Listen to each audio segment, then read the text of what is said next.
Hello, I am Anne Naylor. I am a British European living in France, and this is a short introduction to a series I'm creating that I'm calling Joie de Vivre, or living in joy, living with joy. I am a celebrant, an educator, and an author, and I help people to create greater joy in living in their personal health and well-being, in their relationships with others, and in their vocations. Now, in common with you, and I'm sure everyone else, we go through a range of emotions, and maybe in a single day, you can go through ups and downs. One of the most profound times of my sadness was going through divorce and losing my marriage. There were times when I'd feel such a depth of sadness and grief and loss. I could not put words on it, but sitting right next to that depth of sadness was joy. And that was interesting to me. How could joy be so close to sadness? But that's what I experienced. When I was learning to do presentations to large groups of people on personal development, I wanted to make people laugh.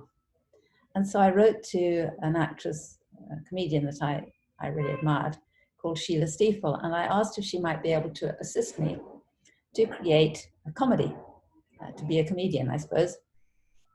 And she said she had tried to teach comedy in one of London's major drama schools, but she said, I couldn't teach it. And what she told students was to keep seeing the funny side in life. So I took that on board. And ever since, I make an intention, I make vow's too strong a word, but I aim to see the funny side in life. And I do. And there's always a funny side. But it's like a muscle you develop. You know, we do a lot of weight training, or we do marathons, or we do all sorts of exercise, yoga, and the rest of it to keep our physical bodies fit. But how do we keep our emotional bodies fit? If you could imagine an emotional body, how do we keep that upper, I don't say a limit because I don't think there's a limit, but that upper zone of happiness, of joy, of course, of contentment? And it's like any other muscle. It's a muscle we can develop through practice. So in this short series, I'm going to be sharing with you some of the insights, the keys, the things that I use to help create more joy. And especially in times which are challenging or difficult. I know many people are going through very difficult times, even though we may be out of our lockdowns or confinement. Making that transition into a new normal is not always so easy. But if we can invite ourselves to a little more joy, we can make it easier. And one of my most recent findings is joy grows when I share it with others.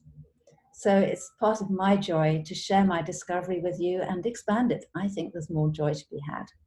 So I invite you to have more joy in your life and maybe discover more about what it is for you, and maybe some of the experiences I've had that I will share with you can help you on that particular journey. It's a good one. I believe that joy can help us be more resilient to disease as it shows up. It can be, how can I say it? The word that comes to mind is a conduit in connecting with others, certainly with connecting with others. There are many, many benefits, and I'm loving exploring this theme of joy. So I hope you will enjoy it, and that you will join me. And I will be in touch again with the first item, the first Vivre de Joie video, which starts with the letter A, and that's all I'm going to tell you for now. So I wish you a very happy and a very joyous day, and look forward to sharing with you again soon.